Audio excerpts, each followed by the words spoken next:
So Jennifer Selke is a UC Berkeley trained psychologist, faculty member, and strengths expert, helping high-performing individuals maximize their strengths to reach a goal, solve a problem, get direction, and figure out life. Since 2003, she has used Gallup's strengths-based management tool to successfully manage one of the nation's largest summer camp programs at UC Berkeley, employing about 150 high school and college students. Her on-the-ground experience putting strengths-based management into practice for the last 23 years gives her a unique perspective on how organizations can take strengths beyond their one-day workshop. All right, success. They want me to use the mic, even though I have a camp director voice. So, I do a lot of work with companies with my business partner, Betsy Flanagan, but my main work is done at UC Berkeley, where I'm a summer camp director and faculty member. And this is actually the view from camp. So Paul was out there this summer. The kids just don't really care that they can look at the Golden Gate Bridge all day and play soccer and eat lunch, but it's really an amazing place to work. And in doing that, I have about 150 staff that I hire and train every year. And my research work was in the area of job satisfaction and job tenure with looking at the military and trying to determine an ADHD in military veterans. But that really, my interest was in workplace development. How do we use people's strengths? So when I came across a strength finder, and I've got 150 guinea pigs who've had to do every assessment that comes around because they have a psychologist as a boss, the strength finder was the one that was the stickiest. And it was the one that we ended up using the most. So I have a leadership team. This was our past leadership team this summer. They are all, young people learning to manage from their strengths. And some of the other work I do is now with veterans in a military program run at Camp Southern Ground in Atlanta in training post 9/11 vets that are coming out of the service and helping them transition. Like, what in the world do you do when you leave the military and finding your place? But the big part of thinking about what we're talking about today is this idea of youth development. I want you to think back to your first job. Maybe it was high school, depending on your age. I have people at 22 that are having their first job experience. But a lot of us worked at 15 or 16, 14. I had a bike route when I was 12. Think back to that first sort of real employment opportunity that you had.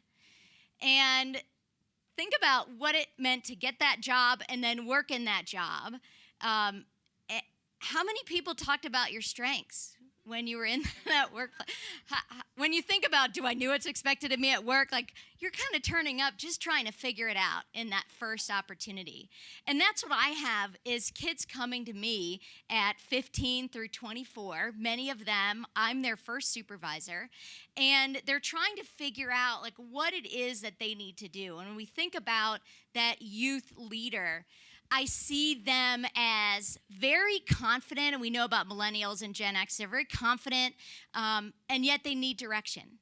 Like, they've been on this conveyor belt towards college, which requires so many check boxes that you need an administrative assistant at home as a parent, getting a lot of work done. I mean, we give the kids a hard time for having parents that do stuff for them, but we've created an environment that they can't manage without having executive assistants at home. So we do a lot of work in helping them transition to be that person that solves problems, to be that life skills developer.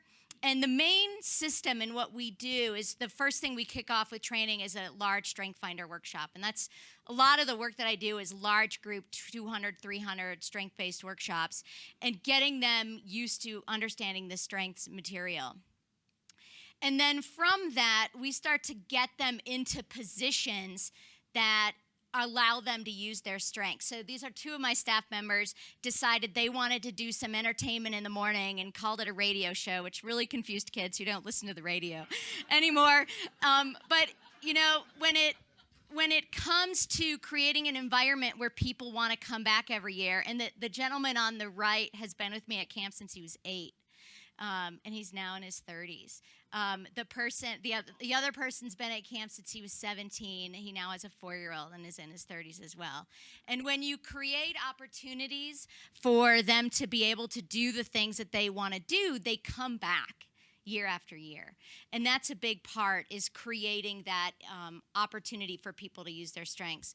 We also do a lot with strength spotting. This is an individual named Megan who one day, she's also been a camper, is now running our 7 and 8-year-old program, and decided to create during one of the sessions this big Olympics. And I'm thinking, and they made posters, like it was this huge thing. And I'm like, we're not a camp that does themes, we're a sports camp. So this was definitely BTCOD, you know, Beyond the Call of Duty. And I was like, and I wanted to think, like, why is she doing extra work? She's already spectacular, right? So when we go back and look at her strengths, she has significance. It's her number one strengths. For her, the program is a representative of herself. It needs to be great. She's extending all this extra effort to make it great. Now it made sense. It didn't make sense to her either. But that's that idea of strength spotting, of going back and saying, well, let's look at your strengths. Where's this motivation coming from? How do we tie what you're doing and anchor it in a strength? And that's a big part of youth development. Imagine in those early work experiences that you've had, if somebody would have said, hey, you know that energy you got from helping that lost customer figure out where to go?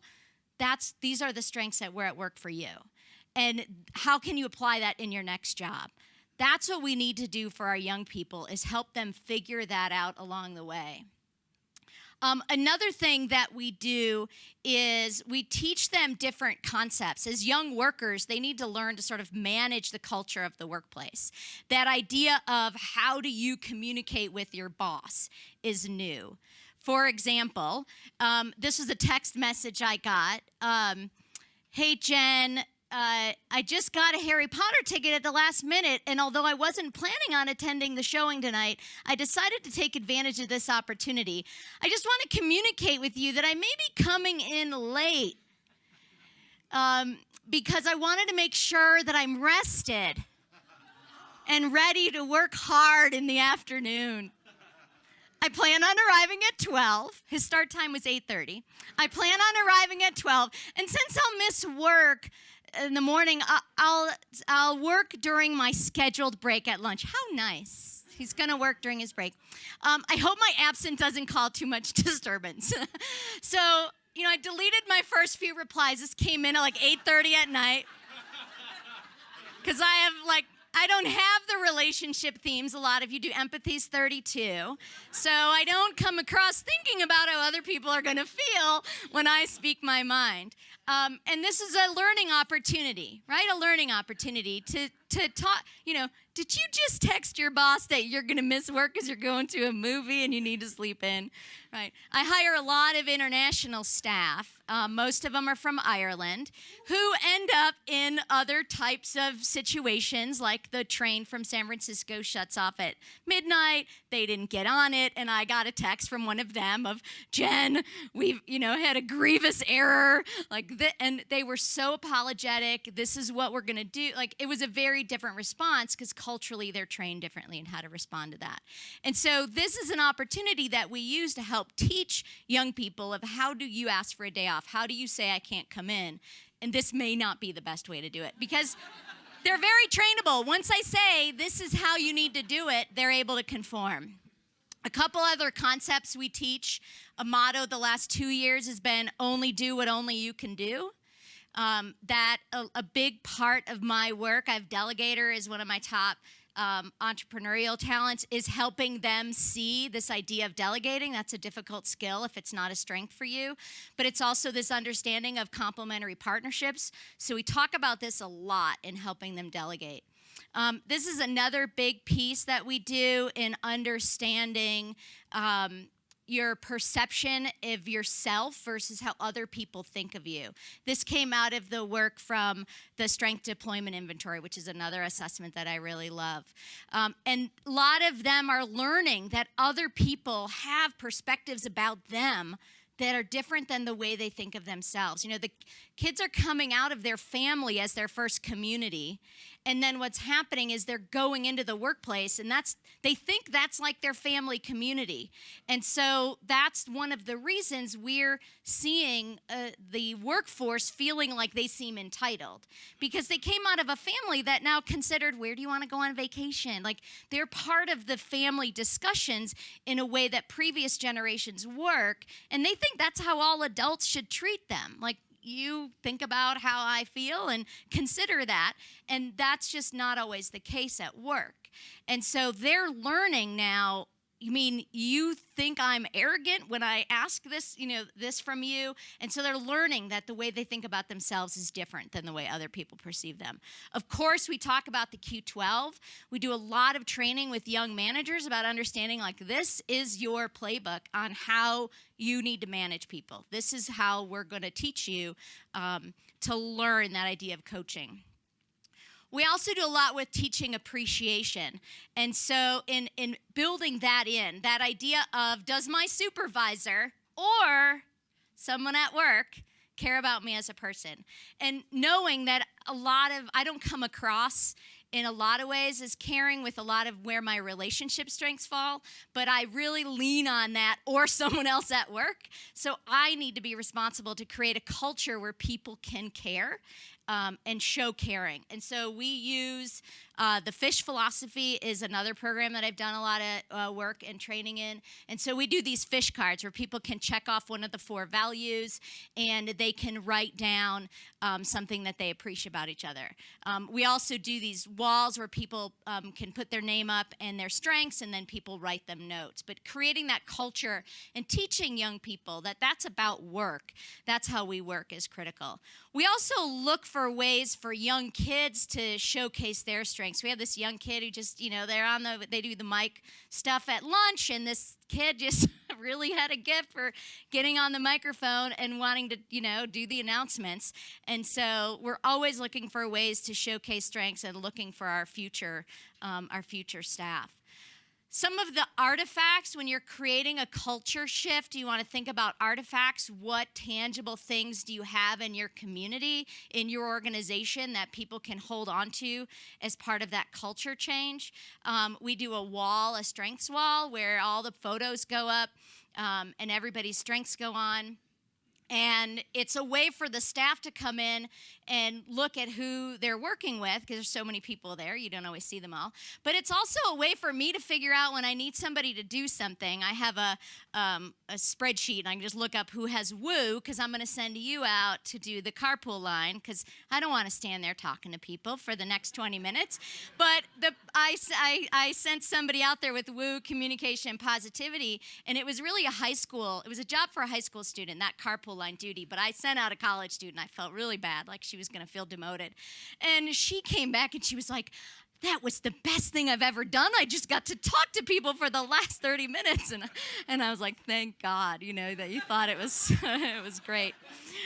We also train our coaches. So anybody on staff who enjoys talking about strengths and want to learn a little bit more can sort of raise their hand to be a peer coach. And really all that means is that I'm going to give you a worksheet and, a strengths cards, and you're going to sit with somebody and go through the material to talk with them. And it's a way for us to have that. And through that program, actually, we also do some coaching. Megan, the girl on the right, completed her strengths coaching certification just from going through camp. She loved it so much, signed up for a class. And so at one point, we had 2 certified coaches at camp providing coaching services. So I think we were a little bit overstaffed there. We also integrate strengths into the letters of recommendation that I do, which is a big piece. I had one young woman, this is Tessa. She took on the task of running a brand new program that we created, a drop-in day camp. And any of you that come out of day camp communities, the thought of just letting people turn up whenever they want is a bit scary. And we felt we needed to do that for our customer. And she was like, I'll take that on. And it turns out from her strengths, she was amazing at it. And the binder and the things that she created and the way she iterated throughout the summer as she developed the systems, because people were just showing up, was pretty spectacular. She also figured out, we do 360-degree evaluations at camp where people, if Tessa's supervising 5 other people, and at the time she was like 19, she's supervising 5 other people, she's got to write evaluation. She got to write something up about them. And so what we would do is she would collect feedback, and every supervisor would collect feedback from the people on their team and find out, like, what are the people doing well? What are they struggling with? And what Tessa decided to do was just organize all that feedback around each person's strengths. So she wrote them up a little 360-degree evaluation summary and just put their strength and collected all the quotes that people said about each person under the strengths, which was phenomenal. Imagine at 17, 18, your first job, you get your evaluation around what you already do well. It was really spectacular. And so in terms of, this sort of work, I find the challenges that the young people have these days, and I think it's a real challenge when they come out of this type of workplace, is they know themselves really well. They have great examples. We do a lot of interview coaching of how do you tie your experiences at camp to this workplace, to Accenture, to Ryanair. I have a staff member who ended up only working at camp and got into the pilot training program at Aer Lingus. And it was because he was able to talk about camp through his strengths. It was 7 interviews to get into this program, and he said all they wanted to hear was his camp stories. And it wasn't because the stories were about camp. It was because he was able to articulate the stories through his strengths to tie it into the job description he was applying to. And that's the interview coaching that we do, is we pull those pieces together around that. We also have things like, buttons, little just artifacts that people like. But I think the challenging thing that the kids are struggling with, especially ones that come out of really this understanding of themselves, is there's no easy way to figure out when when Tessa knows these are her strengths, like where does she go to find work? Like, how do you go to Indeed and look up a job that fits what you do? And we know that's challenging because the strengths wouldn't dictate what job you should do. It's going to dictate how you will do that job. And so we talk about your skill and your knowledge base that lay on top of your strengths, but it's very challenging to figure out where to go. And the kids that come out of an environment where they're using their strengths, they have very little tolerance to be in an environment where they're not using their strengths. I mean, they say, like, you've ruined us. Because they don't have a lot, they know how great it can be, and they don't want to go in there where they're not engaged and they're not using their strengths. I had one of my staff members went to college where they were using strengths, and he said, I ended up running the workshop because the person that they had come in really didn't know it as well as I did. And when you have that embedded nature of it's not only about the strength finder, but it's all day long we're going, oh, wow, that's you're using your woo, or what strengths were you using now, or what's happening now. It's that constant strength spotting and that constant tie back that embeds it. Otherwise, you take it and it doesn't have an anchor. And I think for young people, they really need to see, oh, I was just out there solving this problem with this parent. What strengths did I use? And then the one step I make them do is they create a Google Doc where they start to save those stories. Because they'll call me 6 months later and say, I have a job interview. Can you help me prep? And then I'm saying, okay, well, where's your camp stories? And they won't have written them down. But when I have one person solve a problem of a significant problem, like, that's a great strength story. You need to write that down. They don't have the wisdom to know, like, that's a great story. Or something really, just challenging happens. We had somebody had to call a fire department after camp, and it was all okay, but it was really harrowing for them. I'm like, that's a great strength story. That's going to be great in an interview. They don't understand that. So that's part of that mentorship. And I think a bigger piece for them is that component of people will try to tell you, oh, you're so good at this, you should do that. You should be an engineer. You should be this. And when you're smart and versatile, yeah, you could be. I taught doctoral students at Berkeley for 2 years, and I hated it. I absolutely hated it. And the faculty were surprised, like, oh, you're so good at it. And I'm like, but you don't understand what's going on under the surface. I'm miserable. And that's a big factor for youth, and I especially see this in the new Gen Z coming up, is they are not about like getting that $80,000 English degree from NYU. They are going to have they have gotten the message about STEM. Like if they don't have a STEM degree, they're not going to have a job. That's pretty much what they've been told. And that they're going to be taking work that doesn't fit who they are because they're afraid they're not going to have a job. This group has lived through that recession, has the fear of student loans, and it's very scary for them. And I think for that group, they're going to be on the wrong track because they just know they need to have a job, and they're not considering their strengths. So one of the quote I want to leave you with is this idea to be nobody but yourself in a world that's doing its best to make you somebody else is to fight the hardest battle you're ever going to fight.